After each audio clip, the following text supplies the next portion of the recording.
What happens when one of the world's biggest superstars sits down for what should be a simple morning chat, only to face a barrage of personal attacks that cross every line imaginable?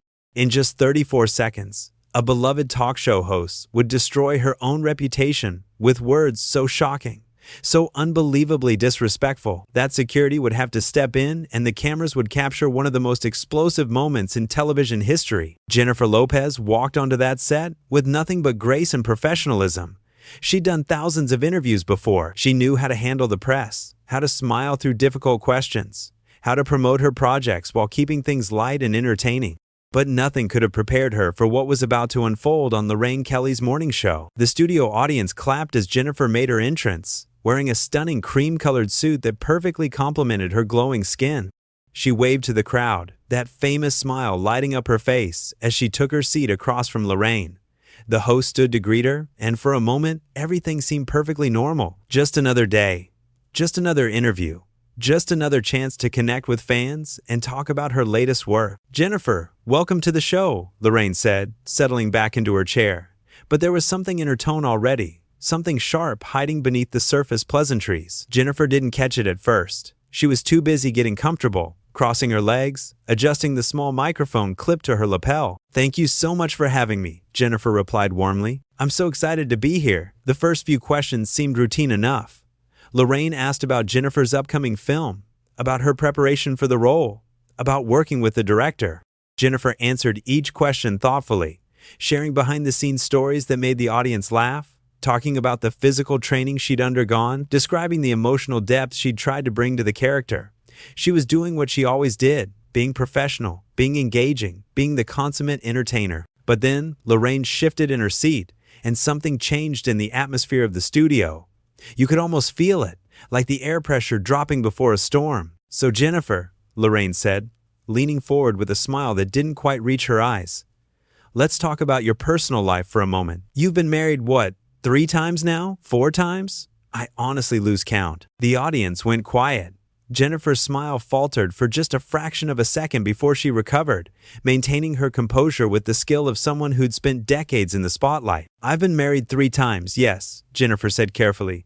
"But I'm not sure what that has to do with the film we're here to discuss." Lorraine waved her hand dismissively, as if Jennifer's attempt to redirect the conversation was nothing more than a minor inconvenience. "Oh, come on now. Your personal life is what people really want to know about. I mean, do you ever worry that you're just not very good at picking men?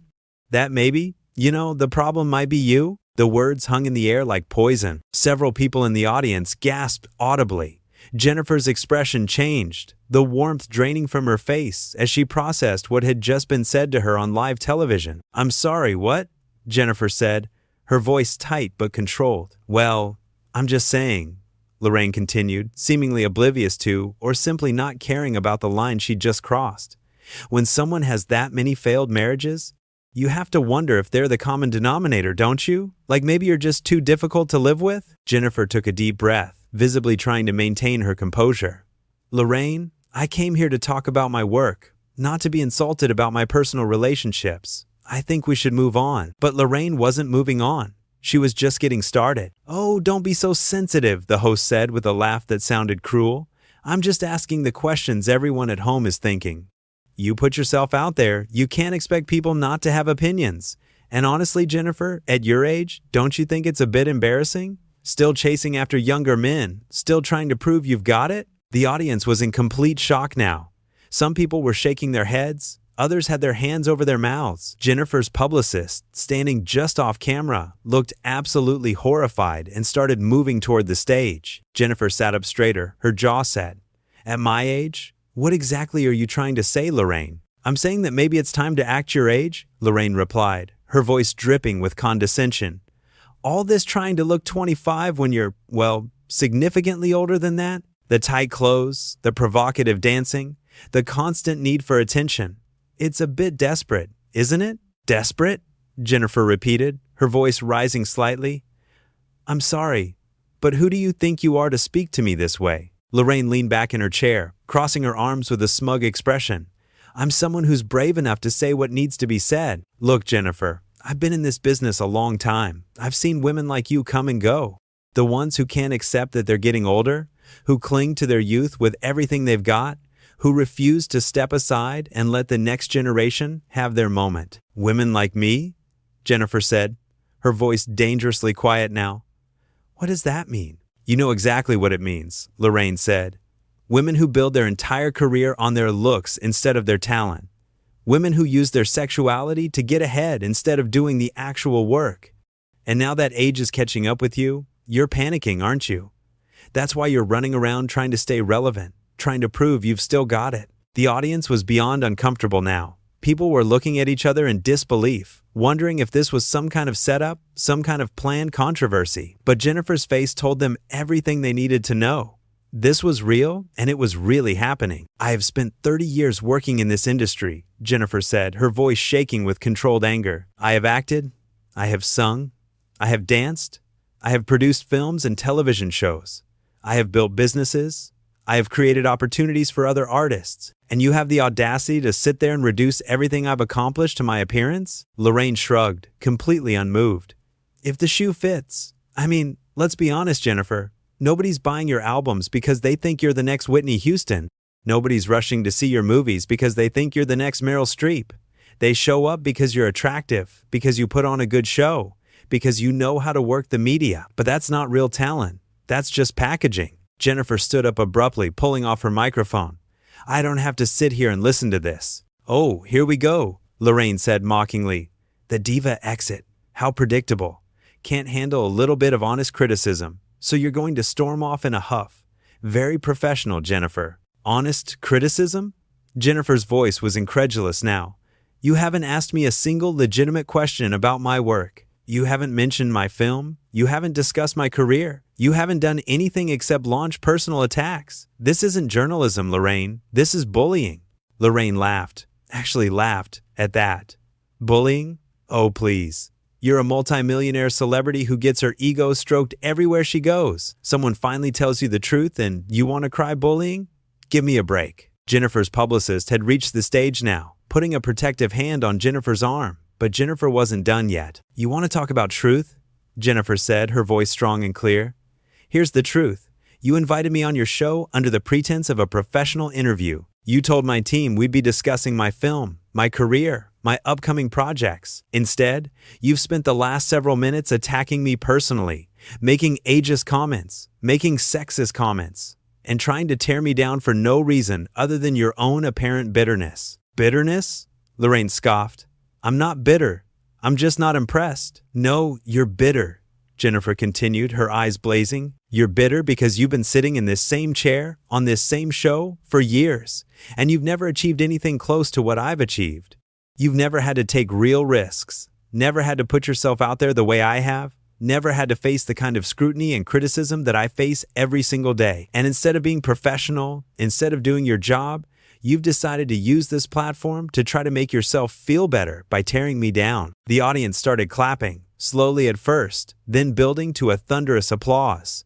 Lorraine's face went red, her smugness evaporating, as she realized she was losing the room. How dare you, Lorraine sputtered. This is my show. You don't come on my show and speak to me that way. And you don't invite guests onto your show just to humiliate them? Jennifer shot back.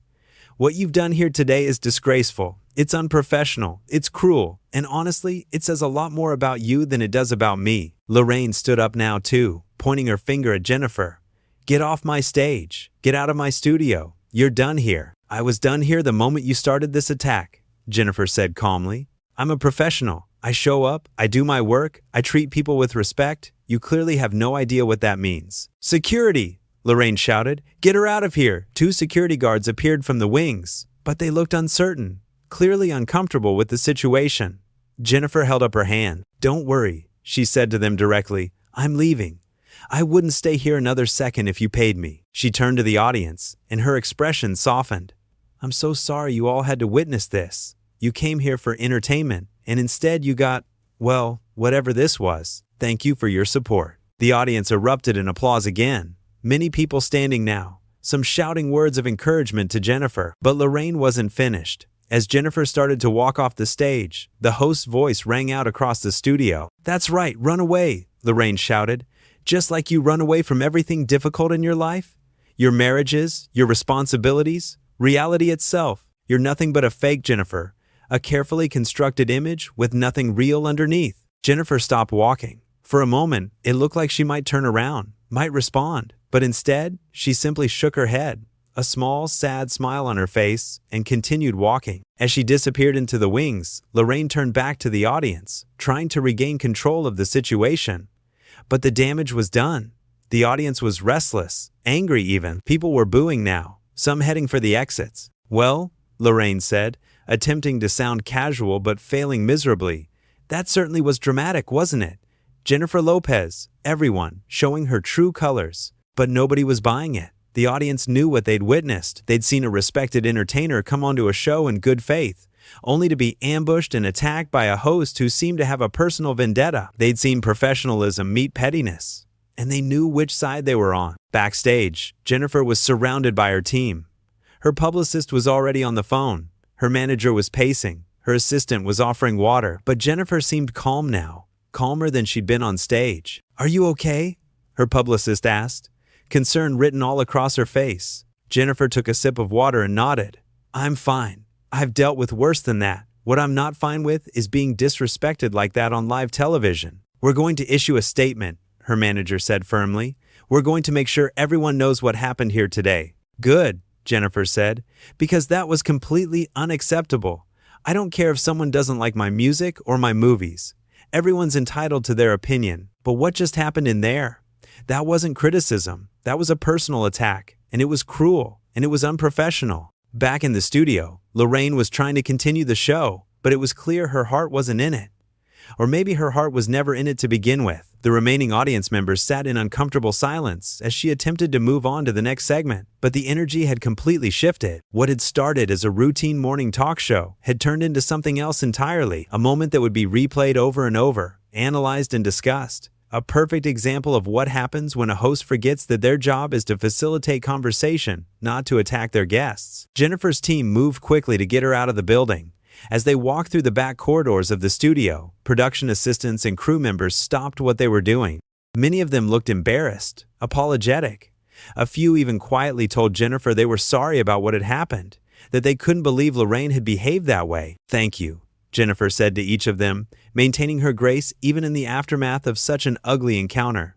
"I appreciate that." When they finally made it outside to the waiting car, Jennifer paused before getting in. She took a deep breath of fresh air, let the tension start to drain from her shoulders. "You handled that incredibly well," her publicist said. "Really, Jennifer, a lot of people would have completely lost it in there." "I almost did," Jennifer admitted. "But then I realized that's exactly what she wanted. She wanted me to lose control, to have a meltdown, to give her the kind of dramatic footage she could use to make herself look important. I wasn't going to give her that satisfaction." "Well, you did the right thing," her manager said. "Walking away with dignity, saying your piece without stooping to her level. That's how you win these things." As the car pulled away from the studio, Jennifer looked back at the building one last time. She thought about all the interviews she'd done over the years, all the hosts she'd sat across from, all the questions she'd answered with patience and professionalism. Most of those experiences had been positive. Most hosts understood their role, understood the unspoken contract between interviewer and interviewee. But every once in a while, someone like Lorraine came along. Someone who saw a guest not as a person to have a conversation with, but as a target. Someone who confused mean-spiritedness with honesty, cruelty with courage. "You know what the worst part is?" Jennifer said quietly to her team. "It's not what she said about me. I can handle that.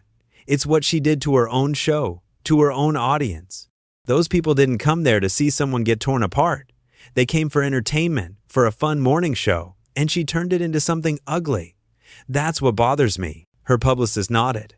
"That's because you actually care about your fans, about your audience. You understand that when people give you their time and attention, it's a gift, and you should treat it as such."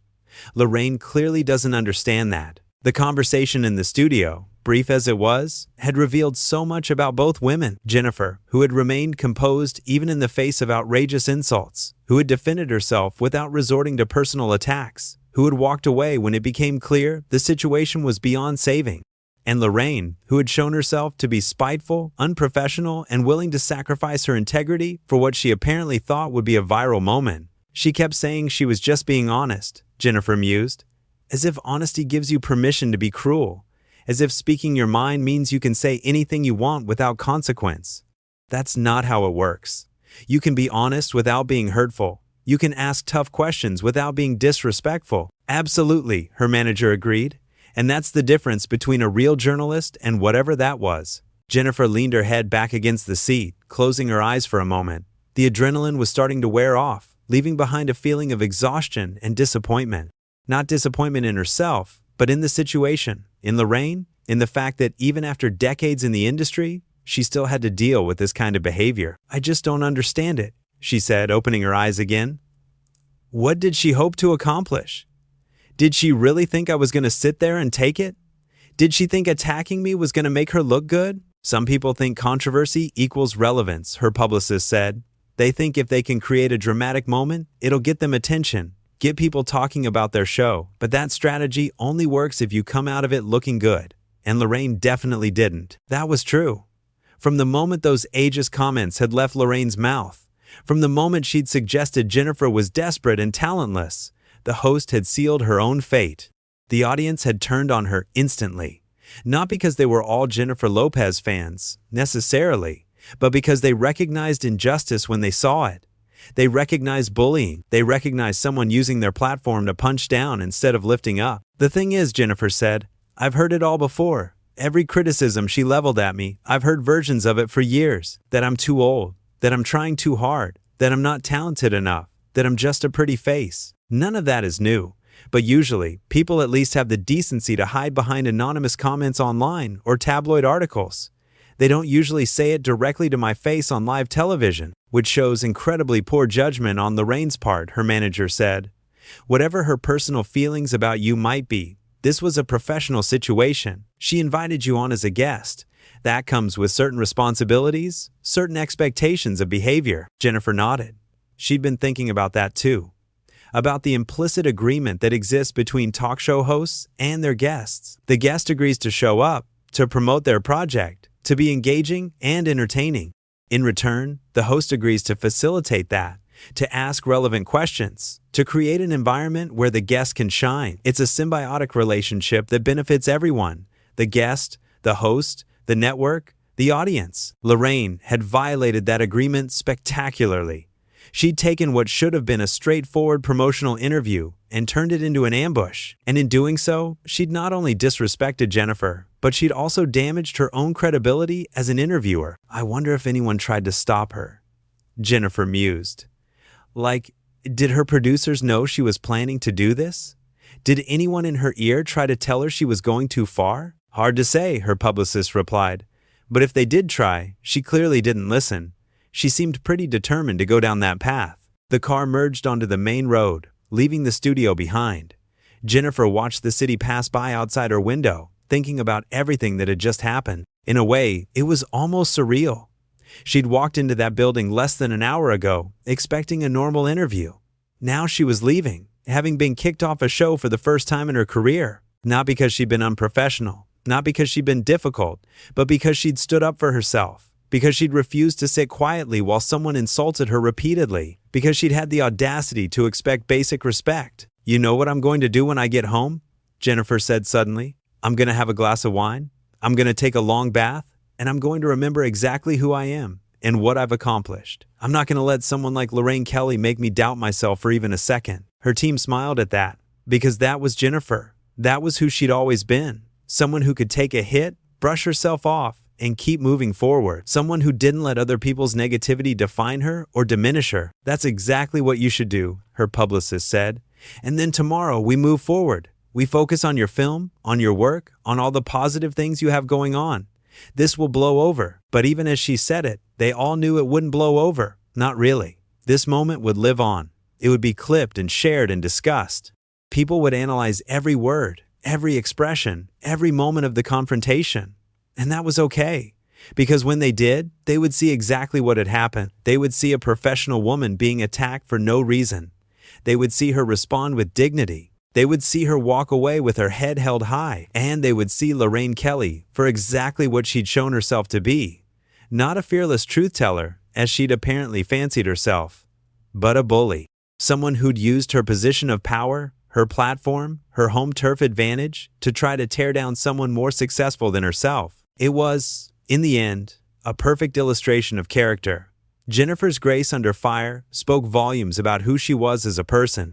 Her refusal to fight dirty, even when given every reason to do so, showed a level of maturity and self-control that many people never achieve.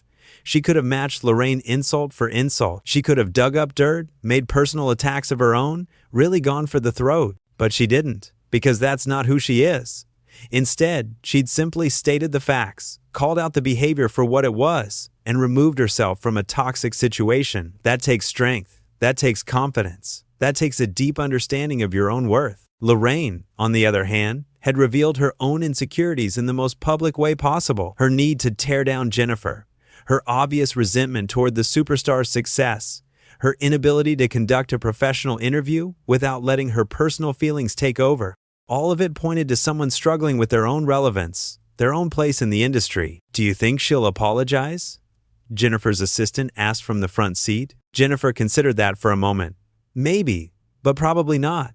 People like that rarely apologize. They usually double down, try to justify what they did, claim they were just being edgy or provocative, that they were doing real journalism or speaking truth to power or whatever excuse they come up with. "Speaking truth to power," her manager scoffed.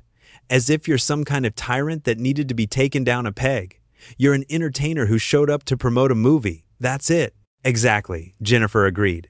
"But some people can't separate their own feelings about celebrity culture from the actual human beings involved. They see someone famous, and they think that person deserves to be knocked down, as if success itself is some kind of crime." It was a phenomenon Jennifer had observed many times over her career, the way some interviewers seemed to take pleasure in trying to catch celebrities off guard, to make them uncomfortable, to find their weak spots, and exploit them. They called it keeping it real or not playing softball. But really, it was just cruelty dressed up as journalism. Good interviewers knew how to ask tough questions without being cruel.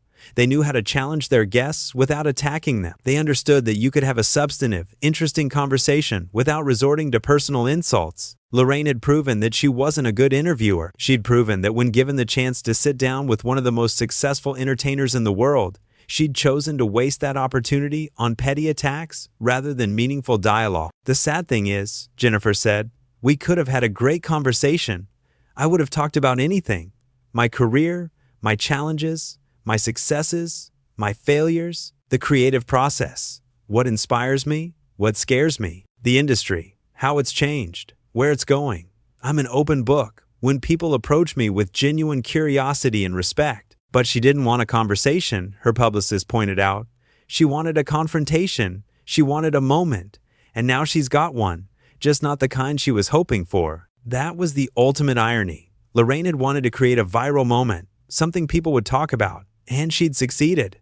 People would definitely be talking about this. But instead of talking about how brave and honest she was, they'd be talking about how unprofessional and mean-spirited she'd been.